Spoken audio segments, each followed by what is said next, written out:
Now we're gonna see some new selection tools, new ways of making selections in Photoshop. And in this video, I'm gonna show you a few tools and a few ways of doing it. Not all of them are tools, and that's gonna allow you to make even better selections. It is very important to know how to do it because you're gonna mix everything I'm teaching you right now. You're gonna do it all every time you're working. You're gonna have to be able to select the best way of doing it. And in this video, I'm gonna show you the tools. One of the ones that I promised you I would teach in the last video, but I didn't because I think it's pretty much useless. So I'm gonna show you really quick so you can know how it works. And then we're gonna be able to do better selection, especially in selecting hair and dealing with problems when you're selecting hair. And that's one of the most important things you gotta learn about how to select things in Photoshop. Okay? So buckle up, sit tight, and let's go. The first thing I want to show you is the magnetic lasso tool. It's over here together with all the other lasso tools. And the reason why I didn't want to teach you this tool is because it's pretty useless. It used to be very useful in the early versions of Photoshop, but right now we have so much better tools there is absolutely no point on using it. But I want to show you just so you can realize how useless it is. So if I'm trying to make a selection, let's get that part over here, the white part. I'm just going to click and drag over it, and it's going to get the contrast of the image, and it's going to make a selection over it. So you're probably thinking, well, Mauricio, but you said that that tool is pretty much useless and it's doing a pretty good job. Well, I agree with you, it's doing a pretty good job because that part over here has a very, very high contrast, okay? So now you saw it working in an ideal case. Now let's go over the most common case, things you're gonna do 90% of the time. Let's say I want to select this whole ball. So I'm gonna go over here and I'm going to click on the edge and I'm going to start dragging. You do realize by now that it's selecting a lot of grass, right? Because there's just not enough contrast in this part of the image. So if you're using that, I'm going to remove the zoom here a little bit. So if you're using that too, you're going to see that this selection is actually terrible. It doesn't do a good job. Let's zoom in again so you can see it. So look at that. Even in this part where you have the white and the green, it's still selecting a lot of grass, and I'm being as precise as I can. And that's the reason why I told you that this is a useless tool. In the old versions of Photoshop, they used to be very, very useful, but right now there is no point on using that. We have a lot of better tools to do the same job, and they are a lot easier to use, okay? So don't you ever use magnetic lasso tool, but at least you know it exists. So in the last video, I told you that if you have a few tools like the quick selection, which is by far my favorite selection tool, you're gonna have up here in the option bar the select subject button. And if you click in the select subject button, it's gonna what Photoshop is gonna do is it's gonna read the image and it's gonna get the most prominent objects it can see and it's gonna select it. So I'm gonna go over here, I'm gonna click select subject. And that's what Photoshop's going to do. It's going to understand that, well, the grass is the background, the balls are the most prominent thing I can see, so I'm going to select the balls. So if you look over here, you select all the 4 balls. I'm going to Control J to duplicate my selection, and here we go, okay? It's not a perfect selection, but I just want to show you that it works. And if you have a better image, a better contrast, it's going to work even better. So I'm going to undo it because I don't want to use that tool. What we're going to do now is selecting here together with the quick selection tool. We have a new tool that come with the latest versions of Photoshop. We have the object selection tool, and that is a lot more of a smarter tool. So if I just place my mouse over the image, it's gonna start reading my image. So now we can understand that, well, I have a ball here, I have another ball here, another one, I have the background. So I can just get over here and press the mouse button one time. I just have to click it one time and my selection is done. So I'm gonna press Ctrl J to duplicate the selection, and now I have the ball selected over there. That's a lot easier than pretty much any tool, but as you can see, it's also not perfect, okay? So look at the edge over here, and that's why you have to learn how to use all the other tools, because some of them are gonna help you doing a better job, okay? So now you already know how this tool works. That is honestly nothing much more than you can learn from that. That's pretty straightforward. We have a few options here in the option bar. I have the hard edge. If I select or deselect that, let me delete this layer. If I select or deselect that, it's just gonna make the edge a little bit softer than harder. So I'm gonna get the same ball, oops, and I'm gonna hit Ctrl J. And now I'm gonna get over here, click hard edge, go to the same layer, click on the same ball, and hit Ctrl J. Oops, click on it, okay? Now hit Ctrl J. Now let's compare both of the images, and you're gonna see that it's not really a lot of difference, okay? So it just makes a little bit of a softer selection. Look here on this side, it's kind of a bit rounded, right? And you can see there is a little bit of shadow over here. That's just making the edges of the image soft instead of a hard selection. And if I come here, that's the hard selection. There is a lot less shadow on that image, and then you're gonna have more contrast on your selection. And depending on what you're selecting, it's gonna make a difference. But honestly, it's not a lot, and it's gonna depend exactly on the image you're selecting, okay? So that's the first thing I wanted to show you. That's a very useful tool, and you're probably gonna use that a lot. If you're just as lazy as me, that's gonna be one of your favorite tools. But as I said, I still rather much more to use my quick selection tool because I can refine my selection pretty well. And if I just make my brush bigger, let's say over here, sorry, let's say over here, I'm just gonna make my brush bigger. What's going on? It's too big. Okay, there we go. So sometimes that's gonna happen to you. If you realize that you selected a brush or something, and instead of showing the little ball that shows the brush, it's showing just a cross, you just have to press caps lock on your keyboard, and it's gonna swap to the actual version that you should be using, right? So if I get my quick selection tool, I can make my pretty fast selections, but as you can see, for this case, it's not the best tool. So I would have to combine my quick selection tool with the things I just taught you in this video in the last few minutes, okay? And again, that's why it's so important to understand everything Photoshop can do and every selection tool.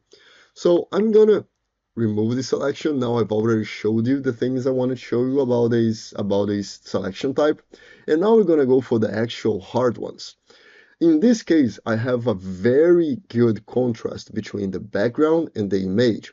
And the process I'm going to show you here is the exactly same, even if the contrast is not so good. The difference is it's going to take a lot more to fix it manually after that. I'm going to show you the process in that image, so the video won't be too long, but the concept is exactly the same, okay? So let's go for the easy way, because that's what you want to do. You're going to click Select Subject, and you wait a little bit. And Photoshop's going to make a very good selection. It's going to select my guy over here. It's going to select its hair. So look closely. It's a pretty good selection, to be honest. Okay, manually, that would take absolutely forever to do. So now you don't have to worry about it. There is no better tool to make this kind of selection than simply clicking in Select Subject, okay? It's not perfect. You can see here that there is a little bit of non-selected area. So I'm just gonna hold Shift with my quick selection and I'm gonna add to that selection. That's pretty much good enough. I don't need much more than that. And here also, there we go. That's good enough. Now let's go for the important part, the refining the selection. So up here in the option bar, we have the select and mask. So it's just one layer. That's not going to be confusing. I just have one layer. I have my selection and I'm going to click on select and mask. And Photoshop's going to open that new window. It's kind of a plugin that became a feature, but you don't need to know that. That makes no difference. Just a little bit of curiosity. And in this new window, you can make any kind of selection, use the most common selection too. So we have here, the first one is just the quick selection. So if you click over here and you try to select anything else on your image, it's just gonna select like the normal quick selection tool. Down here, I have a brush, which I can just go there and paint over the image, and everything that is not red in this case is gonna be selected. I have the same tool that I showed you before, the one that does the little magic and select everything in a smart way. I have the lasso tool, I have polygonal lasso tool. So you can see that they don't even have the magnetic lasso tool here. That's how useless it is, okay? And I have this option over here, this little button, and this button is gonna help you refine edge. It's literally called Refine Edge Brush Tool. And how do you use it? You're gonna go to the edges of your image. I'm gonna zoom in so you can see it. You're gonna go to the edge and you're just gonna paint over it. And Photoshop will understand what is the background and what is the thing you want to select, and it's gonna refine the edge to make an even better selection. So that's gonna make the hair selection so much better than anything you could possibly do, that it's just ridiculous. And all you have to do is paint over the edge. That's it. I like to do it manually, really up close, so I can see the details that if I just hit the refine hair button here, probably wouldn't get it. So I'm just doing it manually because I like it. And as you can see, we have a lot of white spots here, and that's the background. So I'm gonna click over it, and I'm gonna keep doing the same process all over the edges of the hair. And now I have a much better selection, okay? And with that, we have a few controls over here. So we have the view mode. You can click over here and choose which one you want. You can have the onion screen. So onion is that kind of background. That's going to be the little squares. We have the marching ends. That's going to show you the selection. We have the overlay, which is my favorite because it has a very good contrast and I can see everything.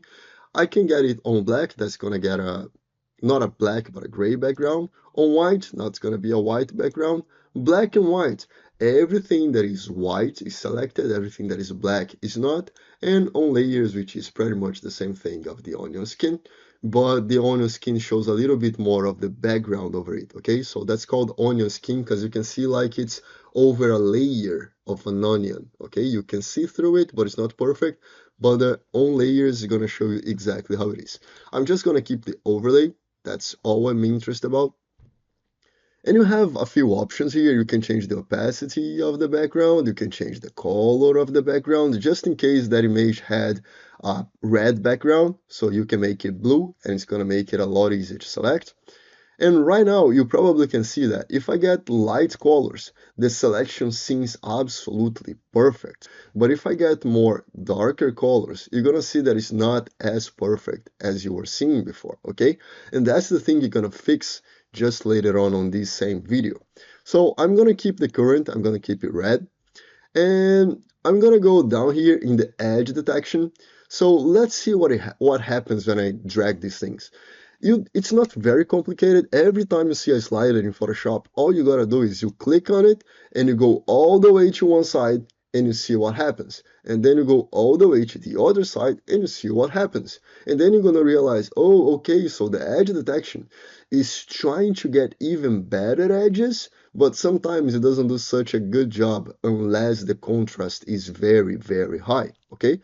So I'm gonna reduce the radius and I'm just gonna tell you right away, most of the time you're not gonna mess with these sliders. The default settings, everything on 0, it's usually perfect. So I can use the smooth, same thing, go all the way to the right, and now you're gonna see that around my edges, it's a lot more white, it has a lot more of the backgrounds, because it's literally smoothing the edge of my selection. So if I go all the way to the left, it's not going to smooth at all, okay? And you can play with that to get better refinements. Feather, what do you do? Oh, I went all the way to the right and it just selected my entire image because that's what feather will do. But if I keep going slightly, you're going to start seeing that there's kind of an aura around the guy here. And if you look at the edges of the image, it's selecting a little bit inside the edge and a little bit outside the edge. That's what feather does. It's going to literally smooth the selection around the edges, both inside the selection and outside the selection, okay? Sometimes you do want this effect, Sometimes you don't. Most of the time I don't. I just keep it on 0. And we also have contrast. And if I get more contrast, you're going to realize that now I have a lot of white stuff around his hair because it's going for the contrast. There is absolutely no transparency on the selection, okay? So I don't want to do that. I like my contrast on 0, as I told you before. And we also have the shift edge. What is the edge of the image? Is that thing over here? Is everything around here, okay? So if I go with shift edge all the way to the right, you're gonna see that my entire selection is gonna expand away from the edge. And if I go all the way to the left, it's gonna go all the way inside the edge, okay? You can see over here, it's a little bit darker here and less, there's a light red here, a darker red here. That's part of my image. So if I just keep my shift edge to 0, you're gonna see the selection over there. Sometimes you do want this slider, this slider. So in this case, it probably would be better if I just had it a little bit to the inside, and it's fine. Now, in the output, we have a few options. So if I click here, I have my output in a selection, in a layer mask, in a new layer, in a new layer with layer mask, an entire new document just with that selection, or a new document with a layer mask. So it is amazing. And which one of them you're gonna do? If you're thinking about I wanna work in a non-destructive way, you're probably gonna think, well, so the best thing I could possibly do is uh, layer mask, so it's gonna mask my image, my layer right away, or a new layer with layer mask, okay? But which one do I use? I just use the simple selection, and I'm gonna tell you about it when you start the exercises, and you're gonna design a few things, and you're gonna realize, oh, that's why he uses the selection. Because when you're trying to transform something with a layer mask, it sucks. Okay, so you don't want to do that. You don't want to struggle with your resizing in Photoshop because you're gonna resize things all the time. So I'm just gonna keep selection here, and I'm gonna press OK. And now you can see I have a selection around my image. I have the background here. I just have one layer the same way. And now I have a selection. And what do? You just Control J. You're going to duplicate the content of that selection. And now I'm going to remove the background here, the background layer. And you're going to see it does a pretty good job, right? But you probably noticed that when I deactivated this layer, it made a little bit of a mess around here, right? It's a little bit of a mess, and we don't like that. So I'm gonna add here a solid color background, and now you're gonna realize, oh God, that mess doesn't look so bad. And it actually doesn't, because that's how it works. You're gonna have a little bit of things that it's not gonna look perfect if you just have a transparent background. But when you actually do have a background, it's gonna look pretty good, okay? But it's still not perfect. When we're talking about selection, that's everything I have to teach you about selection so far, from the previous video to the last one, to this one. That is nothing more about selection that I want to teach you, but now we're gonna go to refine. So we're gonna refine the hair, because that's something you're gonna do probably a lot, okay? So there are a few ways of doing it, and my favorite, and that's my own technique because I think it's a lot easier to do this way. I'm gonna go to my guy layer. I'm gonna call this layer just my guy, and I'm gonna come over here and click lock transparent pixels. I already taught you about that in the layers video. So if you still didn't see it, if you still didn't watch it, go there and watch it. So with the transparent layer, what happens is if I just get my brush now is red and I paint over it, it's just gonna paint over the pixels of my image, okay? So I don't want to do that. What you're gonna do is a new tool. We're gonna get the clone stamp tool. So if you press S on your keyboard, you're gonna have the clone stamp tool. And what you're gonna do? You're gonna get in a decent size. You're gonna sample a little part of the image. So you hold Alt and you're gonna get the sample. You click on it, release the mouse, release the other hand, release the keyboard. And now, if you drag your mouse over it, you're gonna see that that portion that I just copied, that I just took the sample of, it's attached to my brush, okay? And this option over here, aligned, you want it selected, Because if you don't, every time you're gonna have to resample, okay? So I'm gonna show you just before without the align. So I'm gonna get this portion and I'm gonna paint over the edge. Oops, just a small detail. Up here I have current and below layer. I don't want that, I just want my current layer, okay? So I'm gonna click over it and I'm gonna paint. And I can choose different parts of my image, but now if I hold the Alt and I try to paint over here, look at the little cross. So I have the little cross here really close to my circle, and if I paint, the little cross follows the circle. And if I just go up there and try to paint it, it's gonna sample the exactly same part of my image, and I absolutely do not want that because I have to be resampling all the time. So I'm just gonna Control Z, and I'm gonna click here in Aligned. I'm gonna do the same thing, hold Alt, click on it, release Alt, and now you paint over the image. And you're gonna do it a few times. So yeah, you will have to resample it all the time, but a lot less than you would have to if the aligned wasn't selected. Okay, so I'm just gonna get this portion of my image, and I'm gonna paint over the hair, over the edges of the hair. Okay, and it's gonna do a very good job. So I'm gonna do it. So you already understood the process, right? It's pretty straightforward. It's pretty simple. So I'm just gonna do it over it. I'm gonna get a little bit of the samples of the dark hair over here, and I'm gonna paint down here. And then I'm gonna get a little bit over here, and I'm gonna paint over here. And that's the process. It's simple, super simple. So you just keep painting over it. I'm gonna get over here and paint this portion, and I'm gonna keep doing it. Release the mouse. Remember, how do you eat an elephant? One bite at a time. So you do it in small bits. Don't try to do it all at once because it's not gonna work. It's gonna look ridiculous. So that's how you do it. Little by little, with patience, it's gonna be easier and it's gonna give you a better result. Okay? So this part's fine. I'm gonna go over the other edges here. And now, in some parts, you're gonna realize that you can do it a lot faster. So here it's fine. I can go a lot faster in this area. Just doing the exactly same process. That's how it works. And that's how we make a very good hair.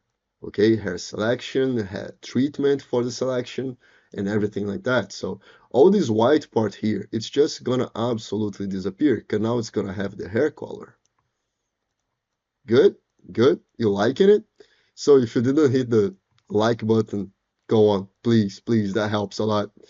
So here we go. We're painting it all over it.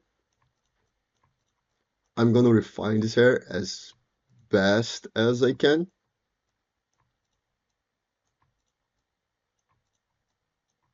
So you can see that I'm doing that pretty fast, right? That's just experience. Eventually, you will be able to do it. You just have to do it a lot. And since I've done it like probably hundreds of thousands of times, it just takes me just a couple minutes to finish it. So I guess that's a pretty good result, right? Over here as well. Good. And if I keep changing my background color, now I can get even darker colors, and you're gonna see that it is a very good selection. So now I have my background colors too dark, and I can see that it's not good enough down here. So I'm gonna do the exactly same process, just to make it look even better. Oops, copied his ear. See, very repetitive. That's why I say that when you're using Photoshop, doesn't matter how much you know about it, you're just gonna use the same things over and over and over again. It's a very repetitive process. The only difference is the final result. What is the thing you're doing? What is the image you're gonna do? What is the design? It's gonna be a poster, a flyer, it's gonna be a Facebook cover. What is it gonna be? Okay? But overall, it's just the same process over and over and over again. And everything is always gonna look different because you're working in different projects. So now I have a very good selection, okay? And as you can see, I do work in a destructive way a lot because I know what I'm doing, okay? And if you're always working in a non-destructive way all the time, it's gonna be a lot harder. So sometimes you're gonna use non-destructive, sometimes you're gonna use destructive, but did you notice that at no point I moved my layer? So if I just get over here and click on the background layer, it's placed exactly at the same place. Okay? So that's it. Sometimes you gotta use the destructive way, sometimes the non-destructive way. And as I told you before, I've already taught you everything I had to teach you about how to use selections in Photoshop. I hope you enjoyed this video because I'm giving you pretty much all my knowledge, everything I know with all my 15 years of experience doing that and everything I went through. I'm teaching you absolutely everything. I'm not holding anything back. And I hope you can use this knowledge so you can start your career, so you can be a freelancer, so you can actually do your things in Photoshop and you will never have to pay to learn for it. Okay? I hope you enjoyed. So if you like, smash the like button, hit the subscribe. Why not? Subscribe to the channel and the notifications, activate the notifications so you can receive the notifications about the new videos. And I see you in the next video. See ya.